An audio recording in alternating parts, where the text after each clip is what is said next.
France Inter. Laetitia Gaillet. Le 5-7. Il est 5h45 et il est déjà debout. Bonjour José Ouin. Bonjour Laetitia Gaillet et bonjour à toute l'équipe du 5-7. Je suis très heureux d'être votre invité déjà debout. Eh ben, je vous remercie, c'est nous. José Ouin, vous êtes donc enseignant à l'IUT de Saint-Nazaire en Loire-Atlantique. Vous enseignez les mathématiques et un ensemble de matières appliquées au génie civil. Et vous êtes donc un vrai lève-tôt, un passionné aussi de votre matière. Exactement, oui, on peut dire ça comme ça.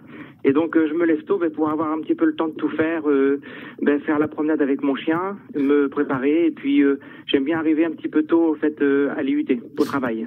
Et quand je dis passionné de votre matière, ça vient d'où tout ça ? Oh, ça vient de très loin. J'ai toujours été un passionné. C'est ce qui m'a permis d'apprendre pas mal de choses et de faire mon métier, j'espère, le mieux possible. Et en fait, c'est toujours ce qui m'a guidé, en fait, la passion d'apprendre et puis de transmettre aussi. Et pourquoi les maths ? Vous avez une idée ? Pourquoi les maths ? Alors, je n'ai pas commencé par les maths. En fait, j'ai commencé par le génie civil. Mais le génie civil, en fait, contient beaucoup de matières, beaucoup de mathématiques à l'intérieur, en fait.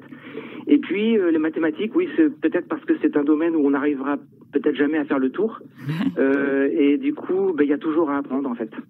Alors, José Ouin, vous aimez partager, hein. Vous avez un site, joséouin.fr. Vous avez aussi une chaîne YouTube, Mathématiques Magiques. Alors, je vous ai vu, je suis allée voir dessus, là. Vous étiez sympa en rappeur déguisé en Dark Vador.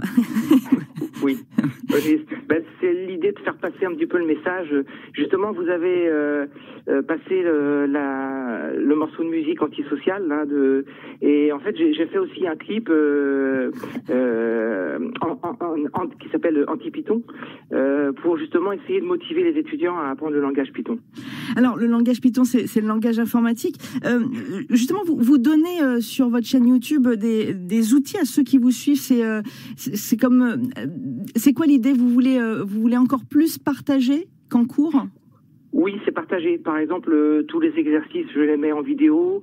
Les cours d'amphi sont mis en vidéo pour que les étudiants qui puissent revenir sur le cours ou bien ceux qui étaient absents puissent revoir le cours. Des tutoriels aussi sur la bureautique. C'est l'idée de partager ce que j'ai pu apprendre et puis de rendre service très modestement en fait. Mais vous répondez à une demande ou vous produisez en fait au fil de vos envies ? Pas du tout. Ouais, c'est pas du tout une demande. C'est au fil de mes envies. J'ai pas beaucoup d'abonnés, hein. Et puis, mais c'est l'idée, c'est de dire voilà, je mets en ligne. Et puis ceux qui pourront l'utiliser, l'utiliseront. Mais effectivement, j'ai pas de demande, j'ai pas de commande particulière. C'est un petit peu un hobby aussi. En fait, quand on a une chaîne YouTube, c'est un petit peu aussi un hobby. Je pense que ça devient au bout d'un moment un hobby. Ouais, à ce point-là. Oui, je pense. Il faut être passionné et la passion rejoint souvent le hobby, je pense. Mais ça vous prend du temps, j'imagine. Énormément de temps. Le temps de quand on bafouille, il faut refaire toute la vidéo. On peut pas toujours faire des coupures. Et puis il faut mettre en ligne, il faut décrire la vidéo, il faut mettre les liens. Enfin, c'est vrai que c'est pas mal de temps en fait pour une vidéo. On peut passer parfois une matinée pour une vidéo. Ah ouais. Et vous écrivez en plus. Oui, j'écris donc des livres à chaque fois pédagogiques. Hein, ce ne sont pas des romans d'aventure. C'est une aventure donc, quand même, malgré tout. Oui, c'est quand même une aventure.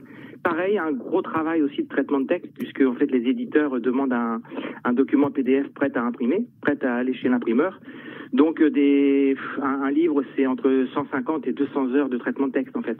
Ah oui, et ça regroupe en fait l'ensemble de vos cours ou Pas forcément. Parfois, c'est des cours où j'enseigne pas ou plus du tout.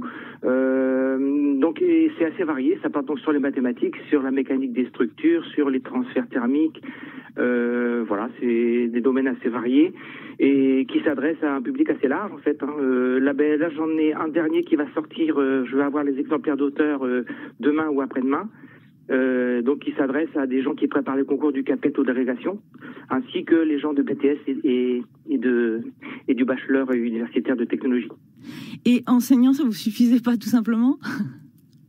Enseigner, en fait, je trouve que c'est un petit peu la mission d'enseignant, c'est de transmettre. Alors c'est bien devant nos étudiants, Mais si avec une chaîne YouTube, on peut transmettre aussi vers d'autres personnes, d'autres étudiants, et puis des enseignants aussi qui, comme je vous disais, préparent les concours. Et puis l'idée, c'est de sortir un petit peu du cercle de son établissement, en fait. Eh ben, c'est réussi. Merci José Houin, professeur donc de mathématiques, entre autres à l'UIT de Saint-Nazaire en Loire-Atlantique. Vous étiez notre invité déjà debout à 5h51 ou 50.